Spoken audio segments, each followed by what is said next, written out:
Good evening. My name is Joseph Sipitz, and I'm here for the St. Joseph County Public Library, and it's time for another Saturday night story. We'll again be reading from The World of Lore, Monstrous Creatures, Aaron Mahnke, a library book. And we'll be reading from a story called Over the Top. There's our creature right there. Interesting looking fellow. Here is the story. On a cool September night, in 1837, Polly Adams was on her way home from Green Man, a public house in the Blackheath area of London. She was with friends, and they talked and laughed as they walked towards Shooter Hill. Nearly home, the group was startled when a figure seemed to jump out of the darkness of an alley. Before anyone could react, the figure grabbed at Polly. According to her later depositions with the police, the stranger was clad in a black cloak, but his eyes seemed to burn with light. Oddly, she remembered that the man smelled of sulfur, and then added, as if this was a normal thing to notice about a midnight attacker, that he spat blue fire from his mouth. Rather than help, Polly's three companions ran away quickly into the night, afraid for their lives, and rightfully so.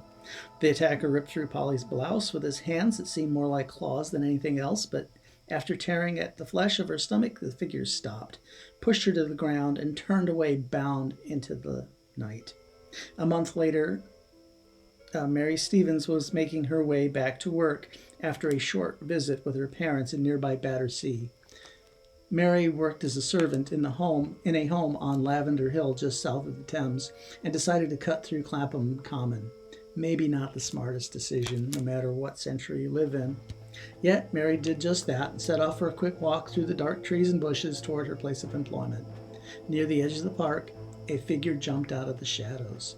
The man grabbed her and pushed her to the ground. Mary struggled, but the man's grip was beyond tight. According to Mary, the stranger ripped at her clothing with clawed hands that felt cold and clammy as those of a corpse. Afraid for her life, she screamed, forcing the attacker to release her and flee the scene. The screams brought nearby residents to her aid, and the search was organized to locate the stranger, but no trace of him was found. The following evening, in the very same neighborhood where Mary Stevens lived, another dark figure was spotted. This time, rather than an assault, the mysterious person stepped into the path of an oncoming carriage. The coachman, surprised by the appearance of a dark figure, lost control of the carriage before crashing into a building. The coachman was severely injured, and the mysterious man cried out in a ringing, high-pitched laugh that chilled witnesses to the core. Then, as if his work was done, the man jumped over a nearby wall and escaped. The wall, mind you, was more than 9 feet tall. Like fever, the hysteria spread throughout London and the surrounding countryside. It didn't matter that the Lord Mayor was skeptical of the whole thing. People everywhere seemed to be catching glimpses of dark shapes, leaping tall buildings and terrorizing the neighbors and servants. Like any movement or public experience, the people of London were looking for a name. What could they call the creature, human or not?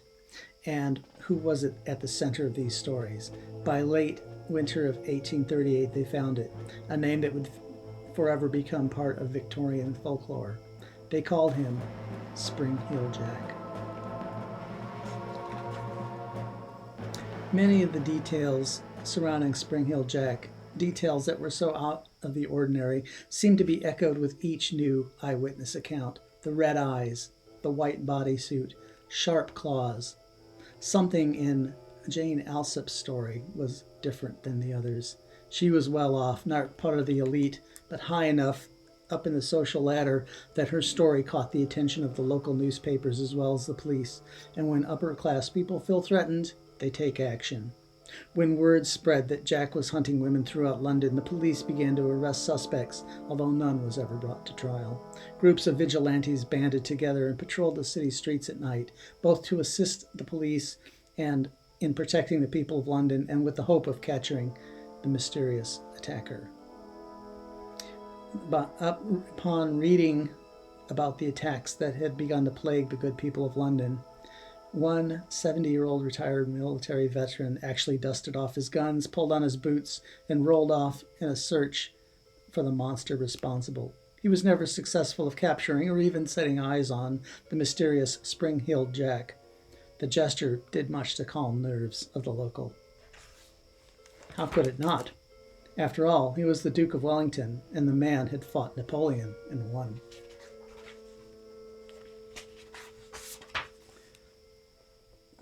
One report in Northamptonshire described an encounter with a creature that was very image of the devil himself, with horns and eyes of flame. In Devon, the investigation was mounted to find the man assaulting women in the area, and the suspect's description had some similarities to Spring-Heeled Jack.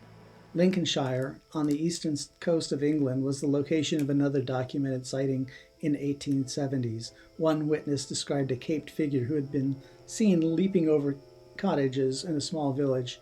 When the locals grabbed their guns and tried to shoot the figure, they claimed they could hear the bullets strike him, but the only result was a metallic ringing sound. Jack got away. One night in August of 1877, Private John Reagan was standing guard in a small booth near a military munitions depot. While inside, he claimed to hear something metallic being scraped along the wood of a booth. He stepped outside, rifle in hand, and patrolled the area to find the source. When he was satisfied nothing was there, he headed back to his station inside the booth, and that's when something touched him. Looking up, he saw a figure of a tall man wrapped in a cloak, wearing a metal helmet. Then the figure leapt into the air and landed behind him. Reagan pointed his weapon at the figure and called out for a name, but he claims the visitor, whoever it was, simply laughed. The soldier fired to no effect, and the figure advanced. Then, without warning, blue flames erupted from his mouth. Then Reagan did what any good soldier would do under such circumstances. He ran for his life. Smart man. Spring-Heeled Jack never left the public mind, but as the legend slowly settled into popular culture, reports of actual appearances became less and less frequent. And then, just as Jack had seemed to cross the threshold into mythic territory, he did what every eyewitness claimed that he was good at. He disappeared.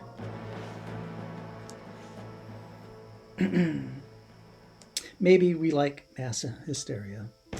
Not like the hysteria itself, mind you. I mean, what is, something that's part of a larger story, being part of a larger story that resonates with people. It binds us together. It unites us in a global conversation. It builds community.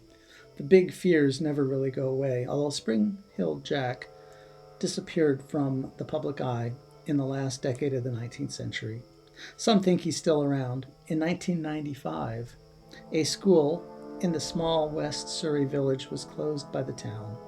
The students and teachers wanted to mark the occasion, so they put on a disco-themed celebration to say goodbye to one another and the school they loved, as one will.